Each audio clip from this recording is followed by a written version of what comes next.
जरा सोचिए, आज से लगभग 70 साल पहले जून 1953 में छपी एक पत्रिका अखंड ज्योति। इसके पुराने पीले पड़ चुके पन्नों में आज की हमारी इस भागदौड़ भरी जिंदगी के लिए एक पूरा का पूरा ब्लूप्रिंट छिपा हो सकता है। इसे लिखा था युगऋषि पंडित श्री राम शर्मा आचार्य जी ने। आज हम इसी खजाने से कुछ ऐसे अनमोल मोती निकालने वाले हैं जो शायद हमारी जिंदगी को एक नई दिशा दे सके। तो चलिए इस सफर की शुरुआत करते हैं। देखते हैं कि हमारा ये सफर कैसा रहेगा। हम सबसे पहले इसके मूल दर्शन को समझेंगे और फिर धीरे धीरे उन प्रैक्टिकल तरीकों की ओर बढ़ेंगे जिनसे एक सार्थक, एक मीनिंगफुल जीवन जिया जा सकता है। तो देखिए, सबसे पहले ये समझना जरूरी है कि अखंड ज्योति सिर्फ एक मैगजीन नहीं है। ये तो आध्यात्मिक विज्ञान का एक जीता जागता दस्तावेज है, जिसे लिखा है युग ऋषि पंडित श्रीराम शर्मा आचार्य जी ने। युग ऋषि मतलब वो ऋषि जो अपने समय को और आने वाले समय को भी दिशा दिखाते हैं। तो यहाँ हमारा मकसद सीधा सा है, इन दशकों पुरानी शिक्षाओं और आज के ज़माने की जो बातें हैं, जैसे साइकोलॉजी और सेल्फ इम्प्रूवमेंट, उनके बीच एक पुल बनाना। ये देखना वाकई बहुत दिलचस्प होगा कि जो बातें तब कही गई थीं वो आज भी उतनी ही सच्ची और ज़रूरी कैसे हैं। तो चलिए अब उन बुनियादी नियमों की बात करते हैं जिन पर ये पूरा का पूरा अस्तित्व टिका हुआ है। और इसकी शुरुआत होती है एक ऐसे दिव्य कानून से जो कभी कोई गलती नहीं करता, कभी नहीं।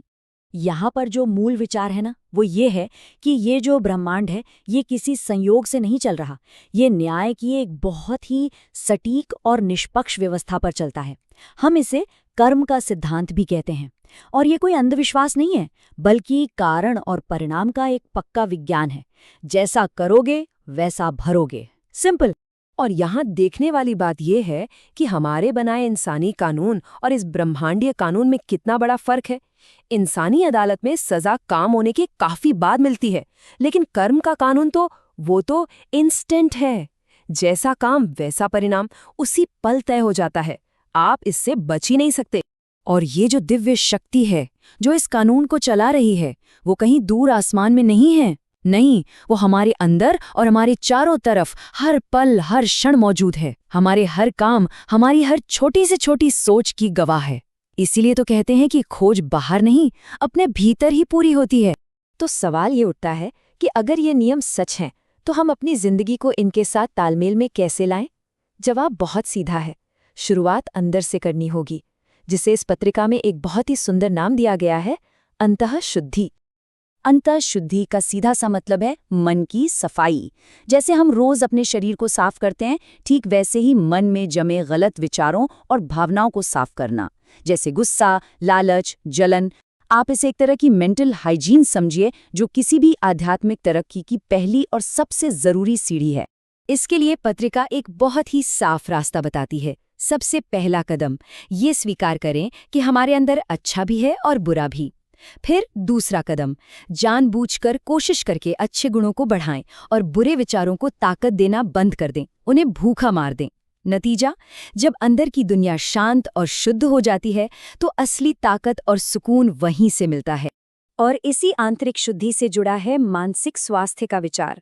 आज जिसे हम मेंटल वेलनेस कहते हैं, ये लेख 70 साल पहले बता रहा है कि हमारी शारीरिक सेहत की जड़ हमारे मन में है। नकारात्मक सोच एक धीमे जहर की तरह है जो धीरे धीरे हमारे शरीर को बीमार कर देती। तो फिर सवाल ये है कि इस मन को, जो इतना शक्तिशाली है, उसे शांत और सुरक्षित रखने का सबसे आसान, सबसे कारगर तरीका क्या हो सकता है? और जवाब बहुत ही सरल लेकिन उतना ही गहरा है। किसी के बारे में भी बुरा मत सोचो। बस ये एक अभ्यास है जो हमारे मन को सुरक्षित रखने के लिए एक ढाल की तरह काम करता है। क्योंकि जब हम किसी और के लिए बुरा सोचते हैं तो सबसे ज्यादा नुकसान हम अनजाने में अपना ही कर रहे होते हैं।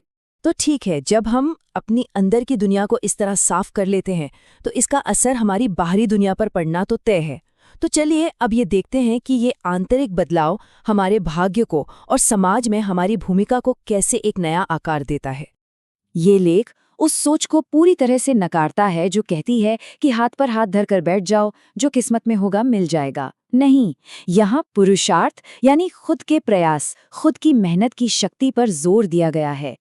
ईश्वर हमें मौके और काबिलियत देता है, लेकिन उन मौकों को सफलता में बदलना ये हमारी अपनी मेहनत और इच्छा शक्ति पर निर्भर करता है। और इसको समझने के लिए एक बहुत ही खूबसूरत मिसाल दी गई है।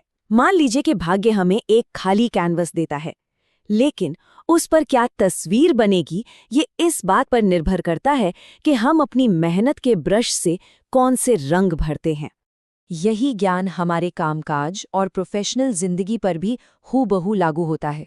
अपने काम को सिर्फ पैसा कमाने का जरिया मत समझिए, बल्कि उसे एक ऊंचे आदर्श के साथ कीजिए। एक लक्ष्य तय कीजिए और बिना भटके पूरी लगन से उस पर काम करते रहिए। सफलता इसी निरंतर प्रयास का नतीजा है और कुछ नहीं। तो हमने ब्रह्मांड के नियमों से लेकर मन की शुद्धि और मेहनत के महत्व तक की एक यात्रा की। अब इन सभी गहरे विचारों को एक साथ जोड़कर देखते हैं कि आखिर जीवन जीने का वो कौन सा व्यवहारिक खाका, वो कौन सा ब्लूप्रिंट है जो हमें मिलता है। तो ये है सार युग ऋषि पंडित श्रीराम शर्मा आचार्य जी की अखंड ज्योति के उस 1953 के अंक का निचोड़। पहला, कर्म के नियम पर विश्वास रखें। दूसरा, अपने मन को हमेशा साफ रखें। तीसरा, अपनी मेहनत यानी पुरुषार्थ पर भरोसा करें। और चौथा, एक उद्देश्य के साथ जिएं। अब जरा एक पल को सोचिए, क्या ऐसा हो सकता है कि 70 साल पुराना ये खाका आज की चुनौतियों से निपटने के लिए ठीक वही चीज हो जिसकी हम सबको तलाश है?